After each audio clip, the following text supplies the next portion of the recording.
All right, good morning, everybody, and welcome to Daytona International Speedway as we kick off the 2019 season in advance of tomorrow's Daytona 500 qualifying and the Advanced Auto Parts Clash.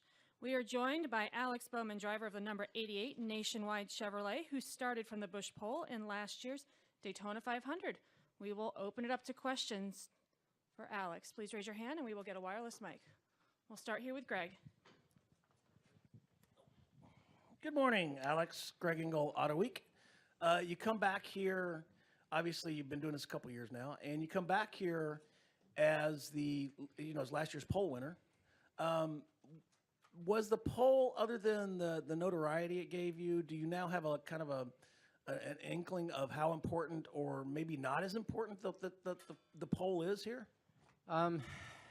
That's a tough question. It means a lot to all the hardworking people that we have at Hendrick Motorsports, and means a lot to the whole shop and the engine department and the fab shop and all the guys. I feel like that's really qualifying here is all about them. A driver could mess it up, but you can't really do much to make your car go faster. So that's all for them, and that was really cool to be a part of it and have my name attached to it. But I don't know that I necessarily did much to influence it. So that was really neat. I think we had a really fast car all week. Kind of got some crap for not racing hard in the duels, but we went to the 500 and ran up front for most of the day, and just kind of had a bad last restart and got crashed there at the end. So it was a good week for us, and hopefully we have just as fast of a race car, and we can go from there. Thanks. We'll go in the middle to Bob. Bob Parkhurst, Fox Sports. How different are you as a person and as a driver than the guy who sat up there a year ago after winning the pole? I don't know. I don't know that a whole lot has changed. I still drove my own truck and trailer to and from Chili Bowl, and still went racing all winter, and I don't know. Like I said, I don't know that much has changed. I feel like I'm working harder than I ever have, and doing more to prepare than I ever have. I feel like last year, for me, it kind of exposed my weaknesses and exposed areas that I could improve on, and been trying to do that all winter and be more prepared for this year. So maybe I'm just working a little harder, but other than that, not a whole lot's changed. I just feel like I have some more knowledge, and hopefully just working a little harder. We'll go in the back. Yeah, Edgar Thompson with the Orlando Sentinel. Yeah, Alex, now that you had a year in the 88 car and kind of the expectations that go with it, are you more comfortable maybe heading into this year? Yes and no. I feel like I was really confident heading into last year, because things came so easy to me in 2016 when I filled in for Dale. We were really fast right off the bat, and contended for wins that year, and things kind of seemed to come easy. So I kind of approached 18 about the same, and things obviously didn't come easy to us. It was a really tough year and frustrating as a whole organization at Hendrick Motorsports. So I feel like this year I feel like I've improved myself, or hope so. I guess we'll find out when we get on the racetrack, but working really hard to improve any areas that I can. And I know everybody at HMS is working really hard to improve our race team and improve our race cars. So that's really good. But it just takes time, and we'll see. I think it can be a good year for us, and a lot's changed with the rules package and everything. So it's just kind of, we'll see once we get to Atlanta. Do you expect less distractions and questions about Dale, even though I'm asking one here? I don't think I've done an interview yet that the first question wasn't what it's like to replace Dale Earnhardt Jr. So that's just part of it. I wouldn't be here without Dale, and it's an amazing opportunity, and very thankful for all his help and support. So I'm sure the questions will keep coming. That's just part of it. We'll go here in the middle to Zach Albert. Zach Albert, NASCAR.com. You mentioned the pole last year was a point of pride for the engine guys, aero guys, and everybody that built the cars. You guys are going, Hendrick Motorsports going for 5 straight pole positions in the Daytona 500. Is there an expectation you guys will be back there again, and are you guys going to set off alarms saying what's wrong if you guys aren't there come Sunday? Yeah, I think we come down here to bring fast Camaros and try to sit on the pole. I mean, that's what we're here to do. That's what Daytona 500 qualifying is all about. So, I think it's what is it? It would be Chevy's 700th pole or something like that. So that'd be cool to be a part of, and there are a lot of milestones attached to it. So definitely here to do that, and hopefully we can make it happen. Go to the far left, Alex. Matt Corson with theracingexperts.com. Can you talk a little bit about how important tomorrow's race is, and as far as getting prepared for the draft and what to expect for the rest of Speed Weeks? Yeah, for sure. The Clash is just kind of a glimpse at what you're going to have for the rest of the week. I feel like obviously it's such a different race because it's 20 cars versus 40 cars. So that's quite a bit different, but we'll have to wait and see how it plays out. I think it's kind of nice to have some drafting practice this early in the week and be able to think about it for a week instead of not getting any drafting practice until the duel, So I'm looking forward to it. I'm happy to be a part of it. I wish we would have had some more polls last year and a couple wins to get into it that way, but having the Daytona 500 poll to get into it's pretty cool. We're going to come to the far right to Zach, and then we'll go to Jerry. Zach Tanzotti, kickingthetires.net. Obviously a tough year for Hendrick Motorsports overall last year. We got some changes throughout the team, crew chief changes, all that. Is there any really shift in attitude when it comes to the team this year? Have you really noticed something different, or perhaps you'll be learning that this week? My team for the most part stayed the same, so that's hard to say. I think once we get into the team meetings and team debriefs, and we have all 4 drivers and 4 crew chiefs in there, I think that's when I'll notice the difference. Obviously, with just new faces and different people in different roles. So hard to answer that right now, but I just know everybody's working really hard, and Mr. H is going to kick our butts if we don't go win some races. So we're all maxed out doing all we can to make that happen. Go to Jerry. Jerry Jordan, kickingthetires.net. I want to flashback to the last year as well, and you said winning races. Did that Corvette race ever go off? What happened there? We're still waiting on it. Mr. H says we can't run until it gets warmer outside. It was like 70-something degrees the day before we left, but he needs it warmer. I guess his car doesn't like it when it's cold or something. I don't know. But no, that's eventually, it's got to happen. Because I know he has hired some people to purposely make his car faster than mine. And I've got a couple tricks up my sleeve too. So we're both pretty invested in this race for it not to happen and for us just to be talking about it for the last 2 years. So it kind of has to happen at this point, at some point. So you're throwing down the gauntlet. It's got to happen now. I mean, it's got to happen at some point in the next couple months, hopefully. He's a busy guy, and this NASCAR thing keeps me a little busy sometimes. So maybe Monday or Tuesday on an easy week, we'll get the race in. We'll see.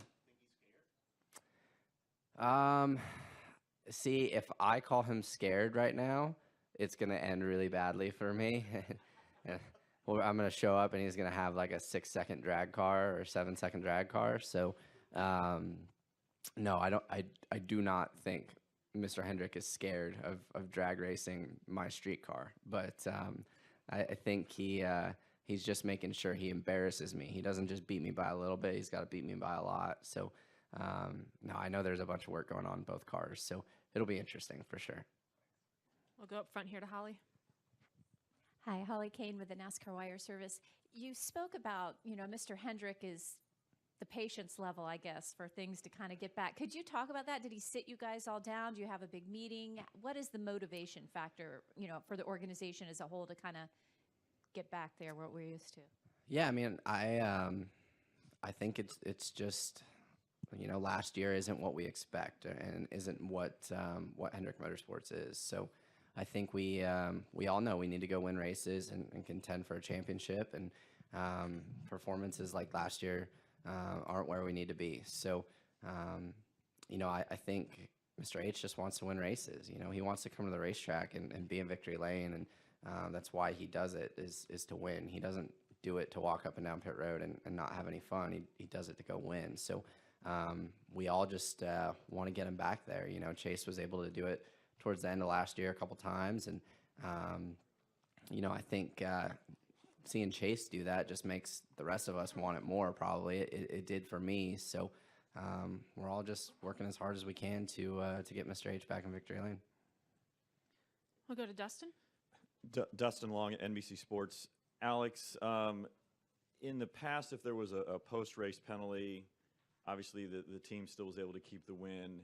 You might hear the driver say, look, I just drive the car. I let the crew chief and team do whatever. But now with this new policy of everything gets wiped out, so, worst case scenario, if you were to win, you could potentially have your first win nullified and taken off the books. Are you more invested as a driver in what your team does in making sure that things are okay, or is that still at a level that shouldn't be your focus because you've got so many other things to worry about? Yeah, I'm more focused in just getting that first win before I worry about if it's going to go through tech or not. That's just as a driver, you can't be worried about that all the time. I feel like I'm one of the more mechanically knowledgeable drivers in the garage. I built and raced my own race cars all winter, and literally we build our own chassis and everything, and I still don't understand half the stuff on these cup cars. I mean, it literally takes a team of engineers and laptops and all kinds of stuff to run them. So if there's not a driver that's going to know everything that's going on in their race car. It's just not going to happen. So I'm just worried about driving it. I got a lot of faith in Greg and all the guys, and we got to go win those races first. We're not we haven't been close to that yet. So I'm just more focused on winning the race first, and whatever comes after happens. Thanks. Go back to Edgar in the back. Your nickname's catchy, but I heard you don't like it. Is that true? Yeah, you're coming with all the old questions today. I'm new to this whole deal. I think it's just stuck at this point, and I'm not getting rid of it. I wasn't a huge fan of it at first, but I don't know. I feel like if you make your own nickname, that's like wearing your own T-shirt. You can't do that. So unfortunately, I am stuck with what I've got, and I just kind of got to own it. Good answer. So mentors, who were they? You mentioned Dale. How much has Jimmy kind of helped you being on the team with him? Yeah, Jimmy does a great job as a leader at Hendrick Motorsports. He's won a couple races and a few championships here and there. So just being able to lean on him has been really incredible. As well as Chase and William, I feel like each one of us kind of brings something different to the table and bring a different perspective. We all have vastly different backgrounds, and we can all lean on each other to help each other. And we have this guy named Jeff Gordon that works at Hendrick Motorsports as well, and he's won a couple races. So I feel like we have a huge depth of knowledge to kind of fall back on and to learn from. So when those guys are around, I just try to be a sponge and learn what I can. Any final questions for Alex? All right, Alex, thanks for joining us this morning. Good luck this weekend. Thanks, guys. All right, we're going to continue with our media availabilities here at Daytona International Speedway in advance of tomorrow's Daytona 500 qualifying. We are joined by members of the JTG Daugherty Racing Team. We have Ryan Priest, the driver of the number 47 Kroger Chevrolet, and Tad Geschecter, owner of the team. This year marks the 25th anniversary for JTG Daugherty Racing. Tad, let me start with you. What does it mean for the team? You come here, you've come a long way since your first race in '95 with Jeff Fuller in that 47. That is true. I remember we were parked out in the dirt by Lake Lloyd because there's no room for us in the garage. There are like 60 cars here, and It was really an interesting week, a lot of pressure, but it's hard to believe we've done 25 of them now. Awesome. And Ryan, what does it mean to you? You're going to be your first Daytona 500 this week, and you're in the 47 now. It's it's very exciting. It's a dream come true. But so he started with a modified driver, and now his 25th season's back with a modified driver. So that's pretty cool. And you know, growing up, I remember, you know, in February it was a big thing. You know, your family, you sit in front of the TV and you watch Daytona 500. So to be able to compete in it this year, it's going to be a lot of fun. I'm looking forward to next Sunday. All right, we're going to open up to questions for Tad and Ryan. Please raise your hand. We will get a wireless mic. We'll start up front here with Zach. Zach Tanswetti, kickingthetires.net. Obviously, Ryan, you have a pretty sharp paint scheme for here in Daytona Speed Weeks. You've seen it yourself, but you've also seen it on T-shirts. Is it really cool to see yourself in a Cup car on a T-shirt? Is that something that's really kind of stood out to you so far? Yeah, that paint scheme is pretty sharp, isn't it? I like it a lot.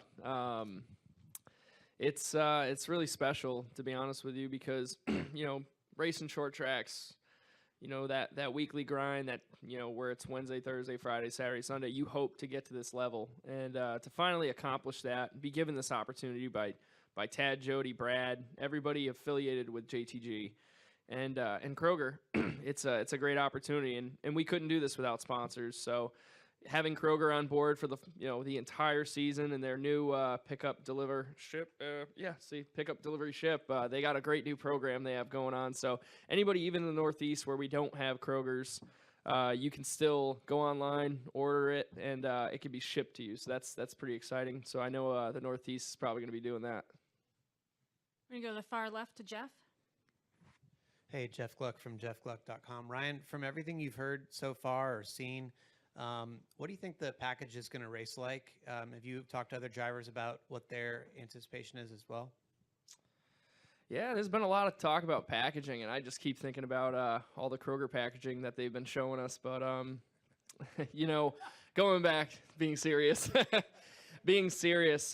you know, it's totally different, but it's still racing. We all race, and we all are given the same hand, so nobody has an advantage over the other, and I think it's going to create for close racing, and you know, I'm excited about it because we unloaded at Las Vegas, and we had a lot of single car speed, and going back, I think we, you know, have a little to work on to translate it to when we're in the draft, but showed a lot of promise for a team like us that, you know, we're going to be contending for those top 10s, top 5s, top 15s, and hopefully wins.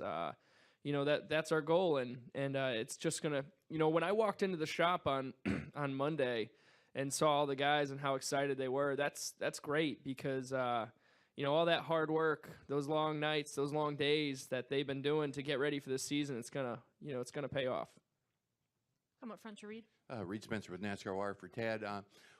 What kind of effect do you expect the change in the engine deal to have for you this year in terms of performance?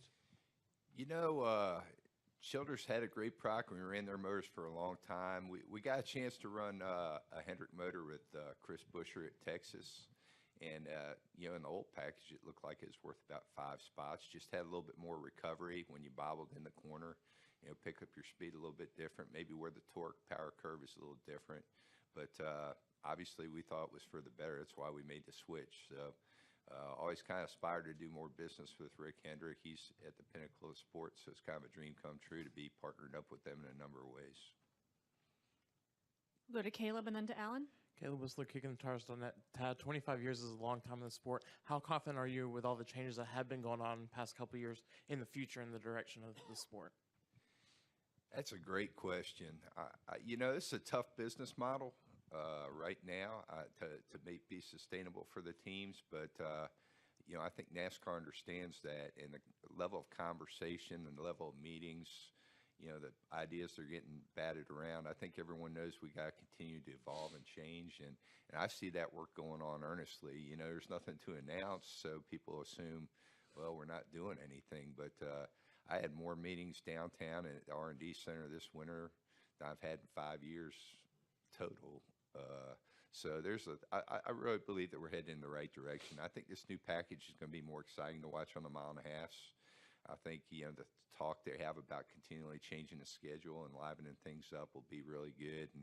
And certainly the business discussions about, how to make the team model a little bit better. I will say this, 25 years in a tough model, I think makes you stronger and a better business person. So I wouldn't trade it, but just a little bit easier would be a good thing.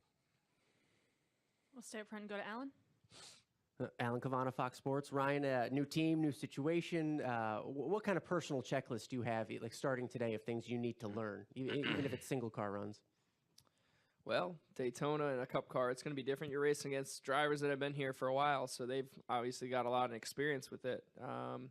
Just get laps and, get as ready as you can be for the duels, and use the duels as something to prepare yourself for the 500 to, you'd rather make those mistakes where you lose a couple spots in the duels than you would in the 500 coming down in the closing laps. So, I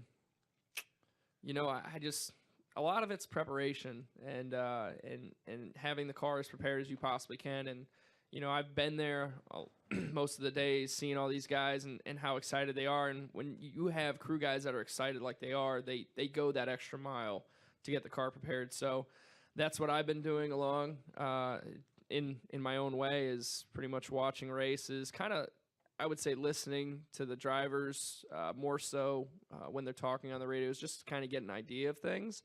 But Daytona, it's a wild card, man. Anything can happen. So it's going to be one of those things where every lap's going to be different. So being prepared is definitely going to be key for sure.